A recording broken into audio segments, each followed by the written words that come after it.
Welcome to the Behavior Code. I'm your host, Maria. And I'm Gabriel. This is the podcast that decodes the why behind what we do. And today, we are diving into an emotion that is, I think, one of the most universal and maybe one of the most misunderstood. We're talking about the hidden psychology of jealousy. Oof. Yeah, that's a big one. It's that gut punch feeling, you know? Everyone knows it, but nobody ever wants to admit they're feeling it. It feels kind of shameful. It's so shameful, and it matters so much because it shows up everywhere. In our relationships, obviously, but also in our friendships, our careers. It can completely tank our self-esteem if we let it. Right, which is why we want to kind of reframe it today. Exactly. What if jealousy isn't just a toxic flaw? What if it's actually a message, like a signal our brain is sending us to tell us something really important is going on? Ooh, I like that. A signal. Okay, so to really understand that signal, I think we have to start with the absolute foundation. We have to clear up a super common mix-up. Jealousy versus envy. Exactly. They are not the same thing, and knowing the difference is, like, everything. Because if you misdiagnose the feeling, you can't treat it, right? You're trying to solve the wrong problem. You might lash out at your partner for talking to someone at a party thinking the problem is them, when the real issue is your own insecurity. You might think you're mad at your partner when really you're feeling inadequate because of a coworker's success. The wires get crossed and you end up treating the symptom instead of the cause. Understanding the distinction is the first step toward managing the emotion, because the strategies for dealing with envy and jealousy are actually quite different. Envy requires us to look inward at what we feel we lack, while jealousy forces us to examine our relationships and our own sense of security within them. Okay, so let's do it. Let's break it down. All right, the simplest way to think about it is that jealousy involves a triangle. 3 points. There's you, there's another person, and there's something you have that you're afraid of losing to a third party. Right, so the threat is about loss. You have a partner, you're afraid of losing their attention to someone else. You have a best friend, you're afraid of losing their closeness to a new friend. It's a fear of being replaced. Fear of loss, that's the key. Now, envy. Envy is different. It's just a straight line. 2 points. It's just you and someone else. And you want something that they have. Okay, so it's not about losing something, it's about lacking something. Exactly. You see your neighbor's new car, or your coworker's promotion, or their amazing vacation photos, and you feel that little pang of, I wish I had that. That's envy. So romantic jealousy shows up as insecurity, maybe panic, a feeling of being threatened. Right. Whereas lifestyle envy might feel more like longing or dissatisfaction, maybe a bit of injustice. They feel totally different in your body. That's such a crucial distinction because you have to handle them differently, and you have to understand where they even come from. Why are we even wired to feel these things so intensely? And the internal monologue is completely different. Envy might make you think, their life is so much better than mine. I'm a failure. It's very self-focused. But jealousy sounds more like, what does she have that I don't? What are they doing together? I need to know. It's obsessive and other-focused. Exactly. And it's not just academic. In real life, acting on jealousy when you're actually feeling envy can be disastrous. Imagine you envy a colleague's close relationship with their mentor. If you misinterpret that as jealousy, you might try to undermine their bond, which is destructive. But if you correctly identify it as envy, you realize the solution is to find your own mentor, which is constructive. Absolutely. I think a good shorthand is that jealousy says, don't take what's mine, while envy says, I want what's yours. The energy is totally different. One is protective and fearful. The other is covetous and desiring. Well, I think that takes us way, way back, all the way to our evolutionary roots. Let's make it even more concrete. Imagine you and your friend are both aspiring musicians. You have a beat-up old guitar, and you've been playing local open mic nights for years. That's your territory. That's what you have. Okay, so you're telling me jealousy is basically a caveman thing? Okay, so my open mic night is my relationship. I have that. I mean, pretty much, yeah. Think about it from a pure survival standpoint.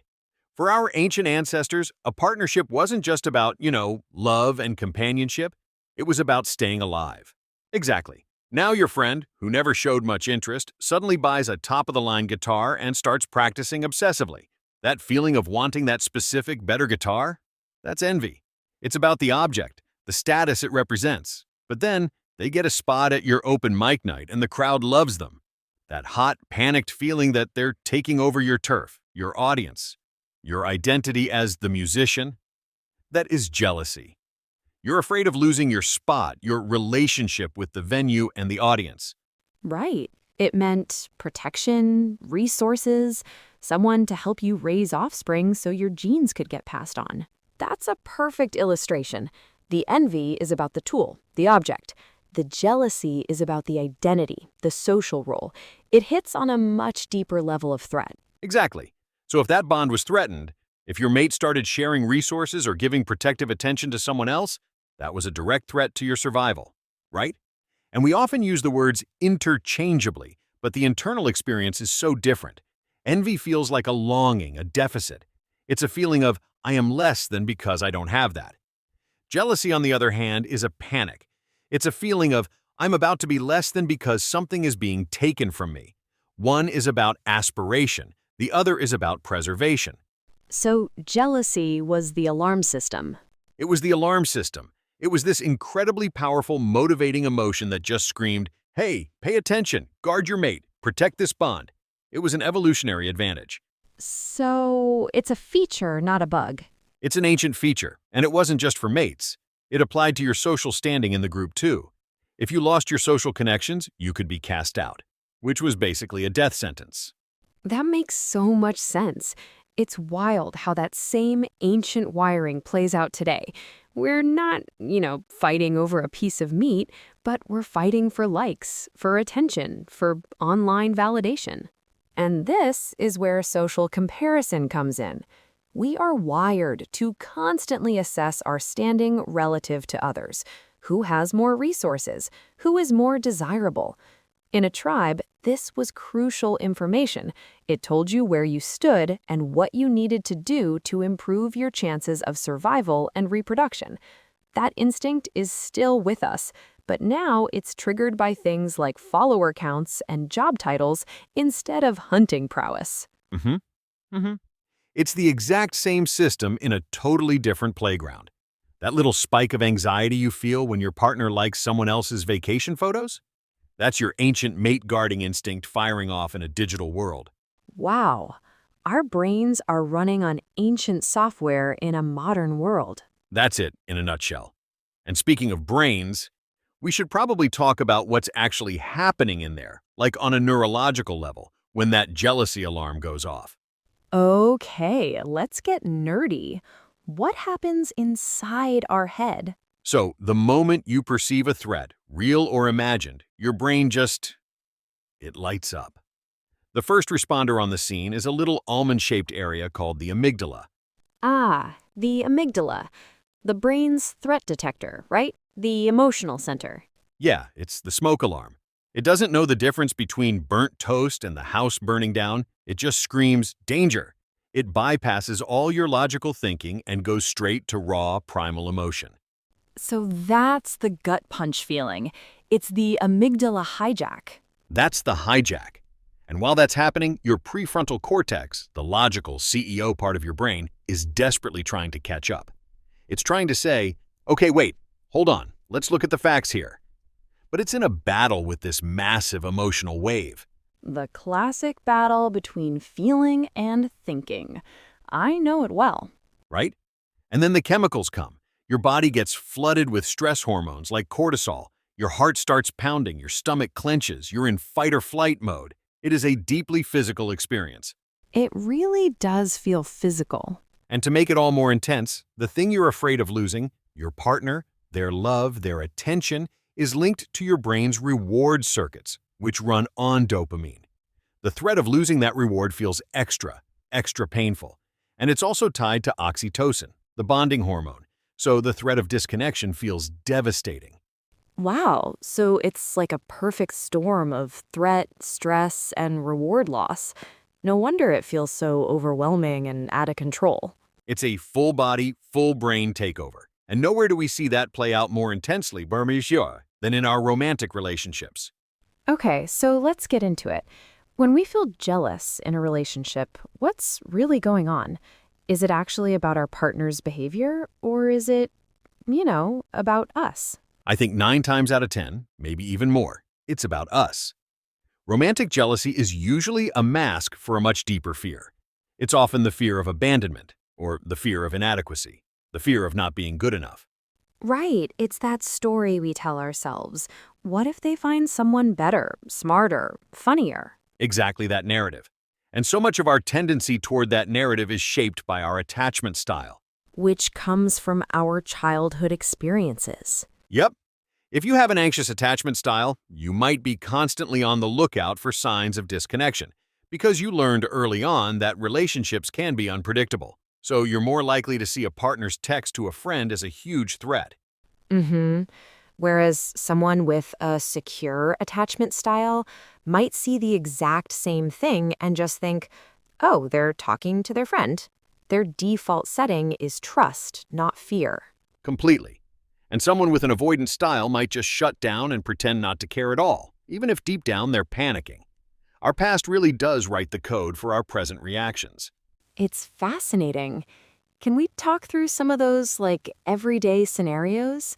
The tiny little things that can trigger this enormous feeling. Oh, for sure. The classics are your partner's phone buzzing late at night with a name you don't recognize, or they mention a new coworker a few too many times, or you're at a party and you see them having a really animated, fun conversation with someone else.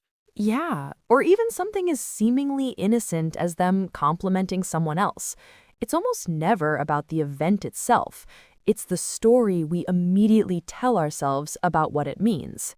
The story is everything, and unfortunately for us, there is now a giant global 24/7 machine specifically designed to help us write the most negative stories possible, and that is social media. Ugh, don't even get me started.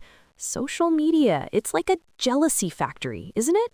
It's a jealousy and envy factory, because what we see all day is not reality. It's everybody else's highlight reel. It's the curated, filtered, absolute best moments of their lives. That's such a good way to describe it. We're comparing our behind-the-scenes, messy reality to their perfectly produced final cut. And it creates a constant comparison loop. You see their perfect vacation, their perfect family photo, their career success, and your brain just goes into overdrive thinking about what you lack. It's a recipe for misery. And the validation addiction is huge. We get these little dopamine hits from likes and comments, so when we see our partner giving that validation to someone else online, our ancient brain literally interprets it as them giving away our precious resources to a rival. Laughs. Our precious resources. It sounds absurd, but neurologically it's true. It's the modern version of them sharing their food with someone from another tribe. And don't forget FOMO, the fear of missing out. That is a massive jealousy amplifier. You see your friends out having fun in an Instagram story, and you weren't invited. The immediate story is, they're replacing me. Right. It's a direct threat to our sense of belonging. It is so pervasive. And what's interesting is that often, the jealousy that this all stirs up, it doesn't even look like jealousy. It wears a disguise. Ooh, yeah, let's talk about the unexpected forms of jealousy. Okay, so jealousy in disguise. I think the number one costume it wears is anger or criticism. Oh, 100%. It's so much easier to feel angry and powerful than it is to admit, I feel really scared and insecure right now. Exactly. So we criticize. We say, why are you always talking to that person? Or they're so annoying. What we're actually saying is, I feel threatened by the connection you two seem to have. Another disguise is just withdrawal, shutting down completely, giving the silent treatment. It's like a passive-aggressive way of showing you're hurt without having to be vulnerable. Mm-hmm. And this isn't just in romance. Workplace jealousy is a huge one. It's all about status anxiety. Your coworker gets praised by the boss, and you feel that hot spike. It's a fear of your own position being diminished. And friendship jealousy. We almost never talk about how painful it is when your best friend gets a new best friend and you feel like you're being replaced. That's so real. So real. But I want to throw one more out there. It's a bit of a deeper one. Self-jealousy. Self-jealousy? What do you mean by that? It's when you feel jealous of a past version of yourself. Maybe who you were before you had kids, or when you were healthier, or you're jealous of the person you thought you would be by this age. You're grieving the gap between your reality and the life you imagined for yourself. Wow, that is incredibly powerful and very real. Okay, so we've talked about what it is, where it comes from, all the ways it shows up. I think it's time to shift into solutions. What do we actually do about it? Okay, practical tools. The jealous monster rears its ugly head. That hot, panicked feeling is washing over you. In that moment, what is step one? Step one is to just pause. Before you react, before you say anything, just take a breath. And then get curious. Ask yourself one question. What am I really afraid of right now? Identify the insecurity underneath. Is it a fear of being abandoned? A feeling of being boring? Name it, because you have to name it to tame it. Step two is to separate facts from stories.